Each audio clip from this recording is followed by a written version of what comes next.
극락과 지옥은 어디에 있을까요? 병원 외래에서 만난 두 사람. 김 사장님? 병원 외래 진료실에서 누군가가 불렀습니다. 김영수 58세는 고개를 들었습니다. 휠체어에 앉아있던 그의 눈에 낯익은 얼굴이 들어왔습니다. 박 사장? 여긴 웬일이야? 박준호 57세, 30년 지기 사업 동료였습니다. 한때 같은 업종에서 치열하게 경쟁하기도 했고 어려울 때 서로 도와주기도 했습니다. 아버지 병문안 왔어. 자네는? 영수는 쓴웃음을 지었습니다. 나? 나는 환자야. 뭐? 준우의 얼굴이 굳어졌습니다. 작년에 쓰러졌어. 뇌출혈. 지금 재활 중이야. 준호는 말문이 막혔습니다. 1년 전까지만 해도 김영수는 중견기업 대표였습니다. 직원 200명, 연매출 500억, 업계에서 알아주는 성공한 사업가였습니다. 그래도 괜찮아 보이는데? 괜찮긴. 왼쪽 팔다리가 안 움직여. 이제 겨우 휠체어 탈 수 있게 됐어. 영수가 휠체어 바퀴를 손으로 굴리며 말했습니다. 회사는? 팔았지 뭐. 아들이 운영하겠다고 했는데 내가 말렸어. 그 애는 자기 길이 있으니까. 준호는 영수의 얼굴을 자세히 봤습니다. 팔다리는 부자유스러워 보였지만 얼굴은 어두운 표정이 아니었습니다. 오히려 평온해 보였습니다. 그런데 자네 얼굴은 좋아 보이네. 영수가 웃었습니다. 그게 말이야. 이상하지? 나도 이상해. 이야기는 1년 전으로 거슬러 올라갑니다. 김영수는 회의 중에 쓰러졌습니다. 뇌출혈이었습니다. 응급수술을 받고 일주일간 의식이 없었습니다. 눈을 떴을 때 첫 번째 느낌은 부정의 극치였습니다. 내가 이렇게 될 수는 없어.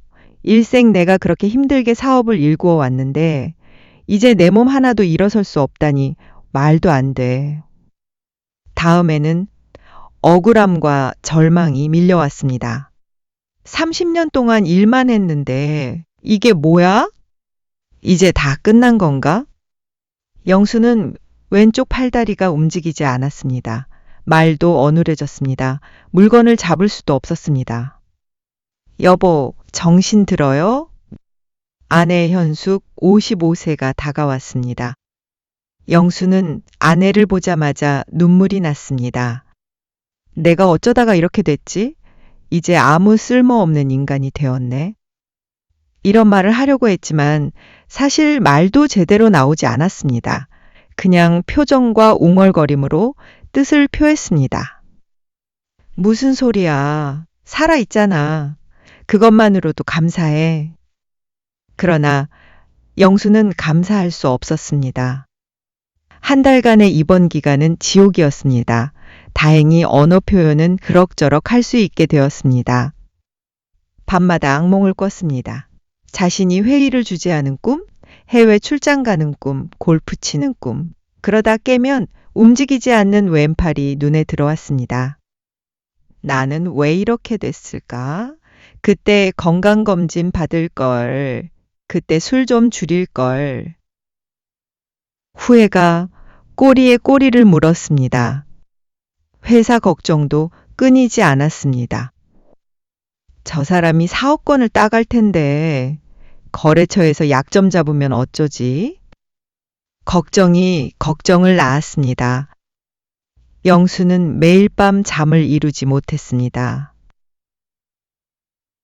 같은 병실의 이정호 선생. 중환자실에서 일반 병실로 옮긴 후 영수는 옆 침대 환자를 알게 됐습니다. 이정호 70세, 전직 고등학교 교사였습니다. 췌장암 4기. 영수보다 상태가 훨씬 심각했습니다. 시한부 선고를 받은 상태였습니다. 그런데 이상했습니다. 이정호는 늘 평온했습니다. 괴로워하지도 짜증을 내지도 않았습니다. 그냥 담담했습니다. 이 선생님, 안 무서우세요? 어느 날 영수가 물었습니다. 뭐가요? 그러니까 병이요. 이정호가 잠시 생각하다 말했습니다. 처음엔 무서웠죠. 죽는다는 게. 그런데 이제는 그냥 그래요. 어떻게 그럴 수가 있어요? 김 사장님, 나는 원불교 교당에 다니는데 거기서 이런 말을 배웠어요. 이정호가 침대 옆 책상에서 책을 꺼냈습니다. 대종경이라는 책이에요. 여기에 이런 구절이 있어요. 그가 책을 펼쳐 읽었습니다. 내 마음이 죄복과 고락을 초월한 자리에 그쳐 있으면 그 자리가 곧 극락이요. 죄복과 고락에 사로잡혀 있으면 그 자리가 곧 지옥이니라. 영수는 고개를 갸웃했습니다. 무슨 뜻이에요? 극락과 지옥이 어디 있냐고 제자가 물었대요. 그랬더니 대종사님께서 말씀하셨어요.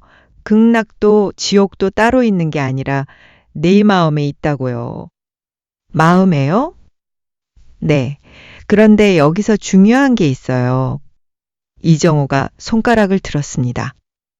극락이 뭐라고 생각하세요? 글쎄요. 엄청 기쁘고 즐거운 곳 아니에요? 하늘나라처럼. 이정호가 고개를 저었습니다. 그게 보통 사람들이 하는 착각이지요. 착각이요? 영수가 되물었습니다. 네, 대부분의 사람은 극락이 엄청나게 기쁘고 신나고 행복한 곳이라고 생각하잖아요. 맛있는 거 먹고 하고 싶은 건 마음대로 하고 고통 없이 즐기는 곳이라고. 그렇지 않나요? 그건 유아적인 생각이에요. 그런가요?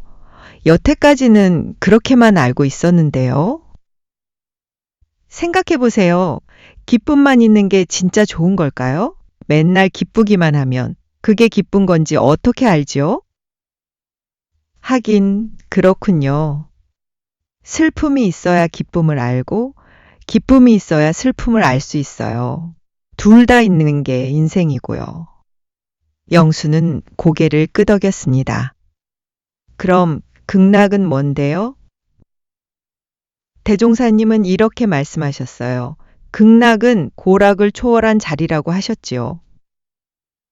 기쁨에 빠져 있는 게 아니라 기쁨과 슬픔을 초월한 상태를 말한다는 거예요. 초월이요? 네, 기쁜 일이 있으면 기쁘고 슬픈 일이 있으면 슬픈 것은 당연한 거죠. 그런데 거기에 끌려다니지 않는 것을 초월이라고 해요. 이정호가 손으로 파도를 그렸습니다. 기쁨이 오면 아, 기쁘구나 하고 느끼고 지나가면 보내고요. 슬픔이 오면 아, 슬프구나 하고 느끼고 지나가면 보내는 거예요. 그것을 중도라고 해요. 중도요? 기쁘지도 않고 슬프지도 않은 중간쯤이 좋다는 건가요? 아니요, 그렇게 단순한 건 아니에요. 어떤 것에 과도하게 집착하거나 거부하는 게 아니고 삶을 있는 그대로 받아들이는 태도를 취하는 것이지요.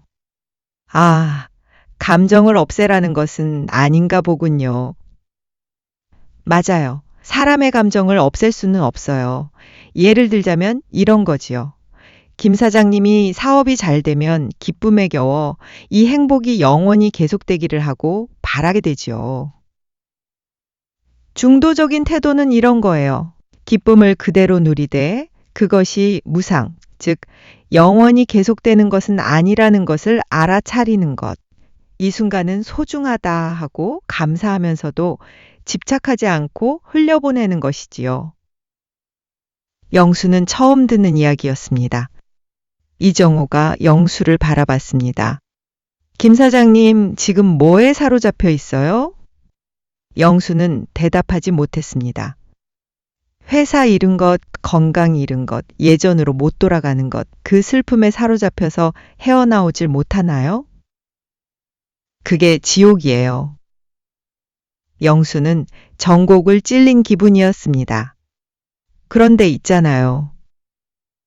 나는 암, 사기예요. 객관적으로 보면 사장님보다 더 안 좋지요. 그런데 나는 그렇게까지 괴롭지는 않아요. 왜요? 사로잡히지 않으려고 노력하니까요. 아픔이 오면 아프구나 하고, 두려움이 오면 두렵구나 하고, 그런데 거기 머물지 않고 그냥 흘려보내요. 자성을 떠나지 않는 것. 그날 밤 영수는 잠을 이루지 못했습니다. 이정호의 말이 자꾸 맴돌았습니다. 고락을 초월한 자리, 기쁨과 슬픔에 끌려다니지 않는 것, 그게 중도. 영수는 자신을 돌아봤습니다. 회사 다닐 때 큰 계약을 따면 며칠간 기분이 좋았습니다. 그러다 작은 문제가 생기면 바로 불안해졌습니다. 기분이 오르락내리락 롤러코스터 같았습니다. 병원에 온 후로는 더 심해졌습니다. 재활이 조금 잘 되면 희망이 생겼다가 다음 날 안 되면 절망했습니다. 감정의 진폭이 컸습니다. 나는 평생 감정에 끌려다녔구나. 기쁠 때는 기쁨에 취하고 슬플 때는 슬픔에 빠지고 스스로 감정의 주인이 아니라 감정의 노예였습니다. 다음 날 아침 영수가 이정호에게 물었습니다. 이 선생님, 그 중도라는 거 어떻게 연습해요? 이정호가 웃었습니다. 물어볼 줄 알았어요. 그가 대종경을 다시 펼쳤습니다. 대종경에 이런 법문이 있어요. 제자가 여쭙기를 어찌하여야 길이 극락생활만 하고 지옥에 떨어지지 아니하오리까. 대종사 말씀하시기를 성품의 본래 이치를 오득하여 마음이 항상 자성을 떠나지 아니하면 길이 극락생활을 하게 되고 지옥에 떨어지지 아니하리라. 대종경 변의품 10. 자성이 뭐예요? 내 본래 마음이에요. 감정이 오기 전의 마음, 기쁨도 슬픔도 없는 고요한 마음. 그런 게 있어요? 있지요. 아침에 눈 떴을 때 아무 생각 없을 때 있잖아요. 10초쯤 될까? 그때가 하루 중 자성과 가까운 때라고 할 수 있겠지요. 영수는 고개를 끄덕였습니다. 어렴풋이 알 것 같았습니다. 그 자성에 머물러 있으면 감정이 와도 휩쓸리지 않아요. 파도가 쳐도 바다 밑은 고요하듯이. 그러나 항상 자성을 잃지 않으려면 정성스럽게 내 마음을 들여다보아야 해요. 자성을 찾기도 어려운데 어떻게 자성에 머물러 있을 수 있나요? 사실 자성은 우리 마음의 바탕이라서 나를 떠나지 않아요. 다만 요란한 감정들이 자성을 흐리게 할 뿐이죠. 영화를 볼 때 스크린은 본래 아무것도 없는 하얀색이지만 영상물의 내용에 따라 온갖 형상이 나타나죠. 우리는 그 형상을 실제라고 믿지만 실상은 그냥 스크린에 비친 허구일 뿐이에요. 영화가 끝나도 스크린은 그대로 하얀 상태로 남아있죠. 자성은 영화관의 스크린 같은 거예요. 영화를 보면서도 그 생각은 못했네요. 살아가면서 온갖 감정과 기분이 일어나지만 내 마음속 하얀 스크린, 자성을 떠나지 않으면 그렇게 감정에 사로잡힐 일은 없죠. 자성이 항상 내 마음에 있는 것이라면 자성을 떠날 일도 없겠네요. 정말 핵심적인 발견이에요. 우리는 자성을 떠날 수 없어요. 다만 그렇다는 것을 깨달을 뿐이죠. 서울에 사는 사람이 서울로 갈 수는 없어요. 자신이 서울에 머물러 있다는 것을 알면 되니까요. 자성도 우리 안에 있다는 것을 알고 밝히면 돼요. 영수는 소중한 보물을 발견한 것 같아 마음이 뿌듯했습니다. 아내 현숙의 지옥. 영수가 병원에 있는 동안 아내 현숙도 지옥을 겪고 있었습니다. 매일 병원을 오가며 간병하랴, 회사 일을 정리하랴, 집안일을 하랴, 몸이 10개라도 모자랐습니다. 어느 날 밤 현숙은 병원 옥상에서 울었습니다. 왜 우리 집이야? 왜 하필 이 시기에? 그때 누군가가 다가왔습니다. 사모님. 돌아보니 이정호의 아내 김윤희 65세였습니다. 저는 바람 쐬러 올라왔는데 같이 있어도 될까요? 그럼요. 윤희가 옆에 앉아 말을 건넸습니다. 힘드시죠? 현숙은 대답 대신 눈물을 흘렸습니다. 저도 그랬어요. 남편 진단받았을 때 세상이 무너지는 것 같았어요. 어떻게 견디세요? 윤희가 잠시 생각하다 말했습니다. 처음엔 못 견디고 밤마다 원망했어요. 그런데 어느 날 남편이 그러더라고요. 여보, 슬픔에 빠져 있으면 슬픔이 주인이 돼. 슬퍼도 괜찮아. 그런데 거기 묻혀 살지는 마. 그 말 듣고 생각이 바뀌었어요. 현숙이 눈물을 닦았습니다. 슬픔에 묻혀 살지는 말라. 네, 슬플 때 우는 건 당연해요. 그런데 하루 종일 울고만 있으면 남은 시간이 다 슬픔으로 채워지잖아요. 영수의 연습.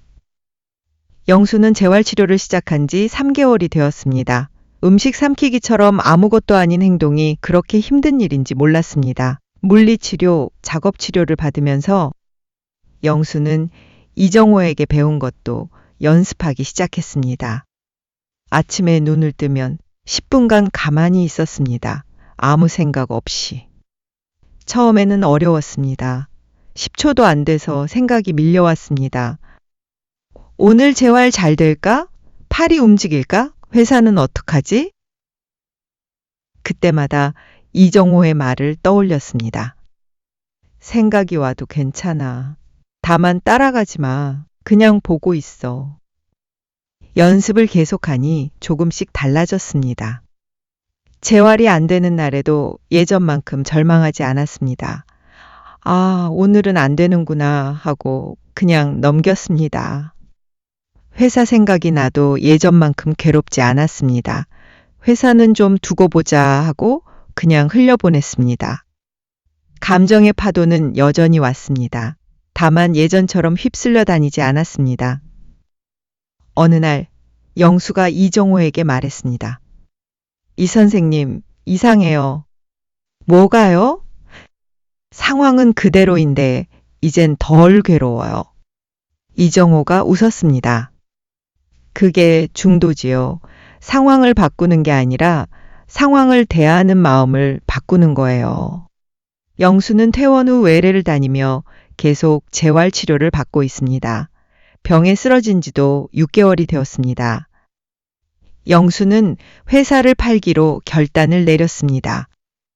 임원들이 반대했습니다. 사장님, 30년 키운 회사인데요. 영수는 고개를 저었습니다. 이제 내려놓을 때가 됐어. 아내 현숙도 물었습니다. 정말 괜찮아? 후회 안 해? 영수가 말했습니다. 예전 같으면 절대 못 팔았지. 회사 잃으면 어쩌나 불안해서. 지금은? 불안이 오면 불안하구나 하고 느껴. 그런데 불안에 머물지 않고 잘 판단해서 결정할 수 있어. 회사를 팔고 나니 이상하게 마음이 가벼웠습니다. 가지고 있을 때는 잃을까봐 두려웠습니다. 놓으니까 두려움도 함께 놓아졌습니다. 이정호의 마지막. 이번 8개월 차. 이정호의 상태가 급격히 나빠졌습니다. 영수는 휠체어를 타고 그의 병실을 찾았습니다. 이 선생님. 이정호가 힘겹게 눈을 떴습니다. 김 사장님, 왔어요? 어떠신가요? 아프지만 괜찮아요. 영수는 그의 손을 잡았습니다. 선생님, 무섭지 않으세요? 이정호가 잠시 생각하다 말했습니다. 두려움이 올 때도 있어요. 그러나 두려움이 나는 아니에요. 두려움은 손님이에요. 왔다 가는 손님. 영수는 촉촉한 눈으로 그를 바라보았습니다. 김 사장님, 기억해요. 기쁨도 손님이고 슬픔도 손님이에요. 주인은 그걸 바라보는 나예요. 손님한테 내 집을 빼앗기지 마세요. 일주일 후 이정호는 세상을 떠났습니다. 마지막까지 평온했다고 합니다. 그리고 1년이 지났습니다. 영수는 병원 외래에서 재활치료를 받고 있습니다. 완전히 회복되지는 않았지만 지팡이로 걸을 수 있게 됐습니다. 그리고 오늘 병원 외래에 왔다가 박준호를 만난 것입니다. 웬만큼 건강을 찾고 사업을 잘 정리했다니 다행이네. 모든 과정이 쉽지 않았을 텐데 어떻게 했어? 준호가 격려하며 물었습니다. 나도 처음엔 지옥이었어. 그런데 병원에서 이정호라는 분을 만났어. 그분이 가르쳐 줬어. 뭘? 극락과 지옥은 상황이 아니라 마음이라고. 무슨 뜻이야? 극락이 뭐라고 생각해? 글쎄, 좋고 행복한 거 아니야? 영수가 고개를 저었습니다. 나도 그렇게 생각했어. 그런데 아니더라. 극락은 기쁨에 빠져 있는 게 아니야. 기쁨과 슬픔에 끌려다니지 않는 거라고 했어. 기쁜 일 있으면 기뻐. 슬픈 일 있으면 슬퍼. 그건 자연스러운 거야. 그런데 거기에 사로잡히면 지옥이 돼. 반대로 느끼되 흘려보내면 그게 극락이야. 준호가 한참을 생각하다 말했습니다. 나는 요즘 사업 걱정에 사로잡혀 있었네. 그렇지. 걱정이 오는 건 어쩔 수 없어. 그런데 걱정 속에 사는 건 선택이야. 영수가 준호의 어깨를 톡톡 쳤습니다. 걱정이 오면 걱정이 왔구나 하고 봐. 그리고 흘려보내. 연습하면 돼. 다음 날 아침 영수는 지팡이를 짚고 동네를 산책합니다. 바람이 붑니다. 시원합니다. 예전 같으면 이런 걸 느낄 여유가 없었습니다. 늘 다음 일정, 다음 걱정에 쫓겼으니까요. 지금은 다릅니다. 바람이 불면 바람이 부는구나 느낍니다.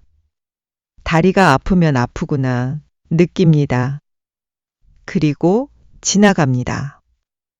내 마음이 죄복과 고락을 초월한 자리에 그쳐 있으면 그 자리가 곧 극락이요.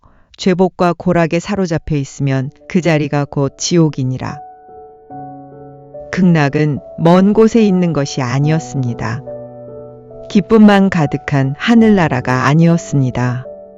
지금 이 자리, 기쁨이든 슬픔이든 흘려보내며 걷는 이 순간, 여기가 바로 극락이었습니다. 오늘 마음공부 대종경 함께 해주시어 감사합니다. 구독과 좋아요로 다음에 또 만나요.